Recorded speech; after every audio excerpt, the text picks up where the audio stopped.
Hi, this is Tim Odom, and this is the Leading the League video series, a series of videos and podcasts designed to help you understand changes in our industry, opportunities, and build skills as a local jobber. Leading the League believes in the value of local jobbers and supporting you. So today we've got Donnie Hurt with us. Donnie is a member of the AAM team, and he has a unique resume.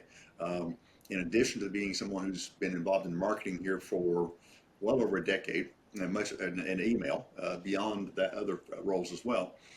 He has experience in emails for an organization that is global with hundreds of thousands of users. And he can also relate to you as shops because he has worked in a shop as a technician, been a crew chief on a race car.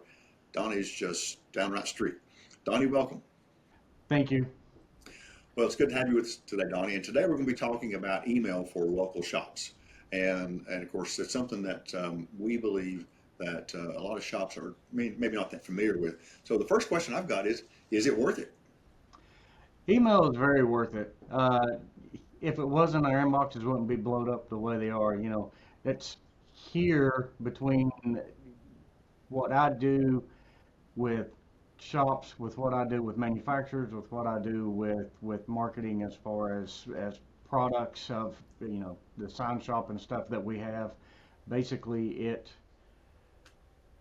I get 200 to 300 emails a day. So email is very viable. If you use it correctly, it can definitely grow your business. So Well, I know we've had some conversations with shops and they say, I'd like to have emails, send me a list and I'll get started. That's not how you get started.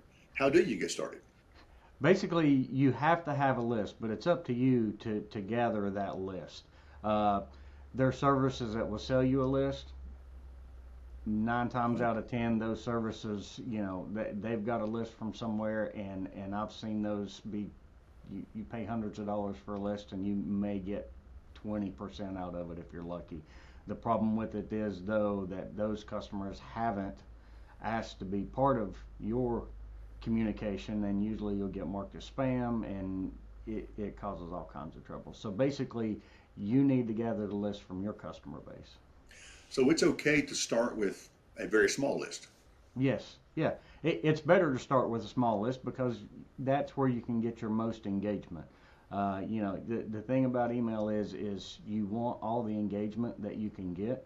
So starting small, there's nothing wrong with it. You can grow from there. So When we talk about marketing with a lot of shops, they talk about time, they talk about skill level in terms of being able to do things. How hard is it to build emails? email is not that hard, especially if you use like our service where we have email center. It's basically a drag and drop. If you can drag an image off your desktop into that, then you can do it. Plus we have some resources to be able to pull images from for you to be able to do that as well. So If you're a local shop, what makes good content? good content is basically it's going to depend on your customer base. Really, you want to deliver the right message to the right people at the right time.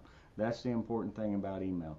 You want to if it, you don't want to target your F-150 customer with Silverado information basically. So you have to be able to you've got to know your customer base and you got to be able to set targets. So obviously the number one goal of emails is to be read, to be seen.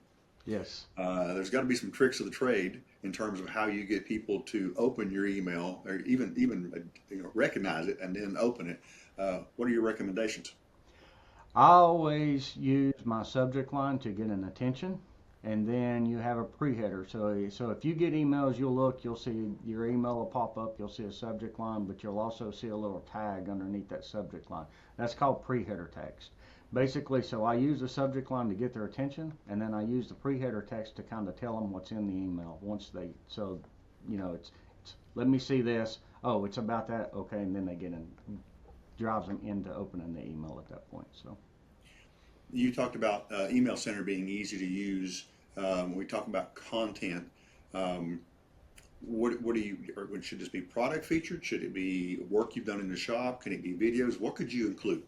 All of the above, Okay. basically.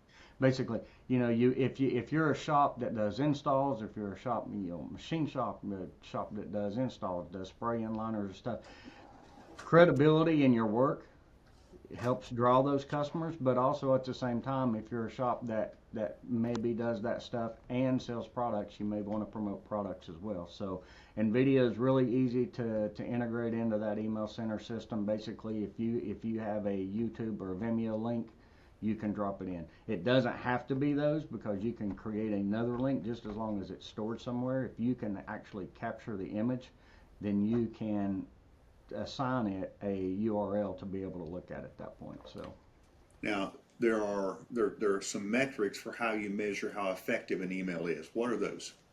the way of what I look at email is open rates and click rates.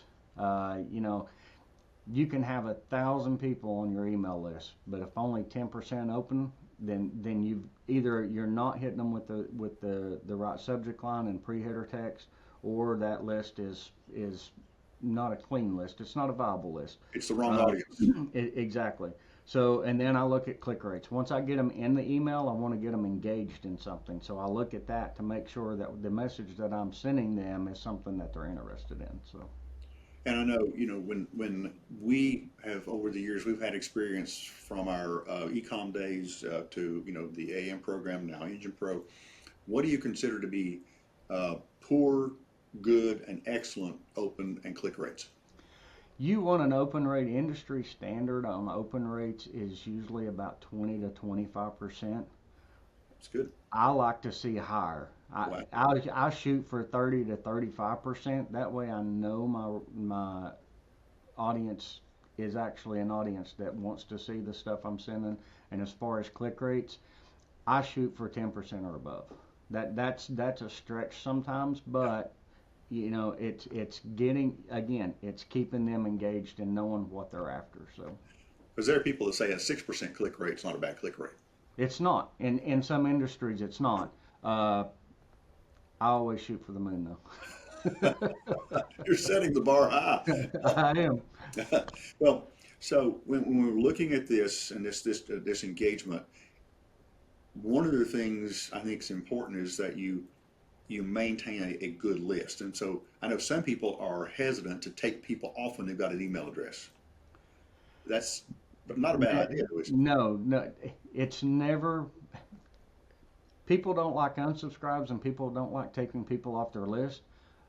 But if people unsubscribe, they're not interested in what you have. It's not a bad thing.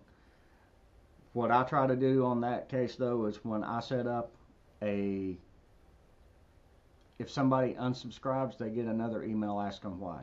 That way that we kind of know they're getting too many emails, they're not interested in what we're doing, trying to get some feedback on what I can do to change to make that better. That's an important thing, and that is a feature that's available in the Email Center.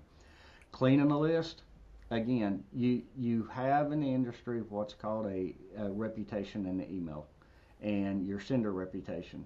And basically, the cleaner your list is, that better that reputation is. The less likely you're going to get marked as spam, the easier you are going to get into an inbox, because spam filters see you as a reputable sender and you're not sending to a bunch of dead emails. So cleaning a list is not a bad thing. Right. And to your point, there are lots of organizations out there that know your reputation as a sender, and there are different filters out there that will whitelist you, graylist you, blacklist you based Hmm. on bounces and spam reports and things of that nature. So a clean list is absolutely to your benefit. Exactly. And there is a service that you can use. It's free. If you know your IP address that you're sending from, you can actually go in and put your IP address in, and it tells you your sender score. So Okay. it's based on a 0 to 100. So Okay. All right. So I know that email is a learning curve. I think local shops can have an advantage in local emails because they know their market, they know their customer, they know their community.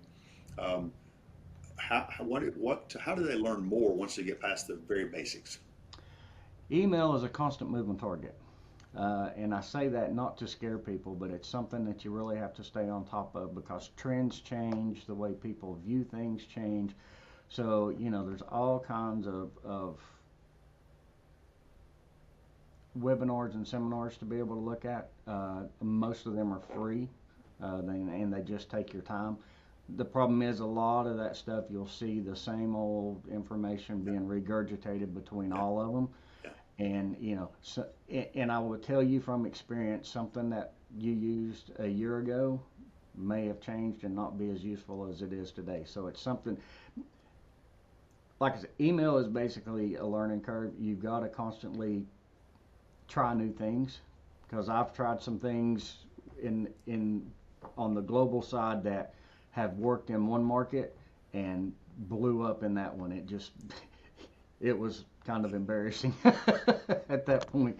But it's don't be afraid to try new things with it, because like I said, sometimes they say things won't work, but I've tried them in one market and they work great, in another market they don't. So Right.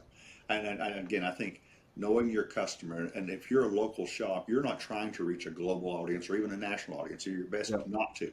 If you can constrain your content to the audience, you've got a much better chance of being readable, to be engaging, and to be respected by your audience. And obviously, all that works to your benefit. Donnie, thank you very much. Appreciate you spending some time with us today. And who knows, somebody may reach out and say, Donnie, can you teach me more? I'll be more than happy to show them. So Okay. Well, thank you. Well, you've been thank watching you. Leading the League, the video series that's designed to help local jobbers in their business. We look forward to our next shoot, and we hope to see you then. Thank you.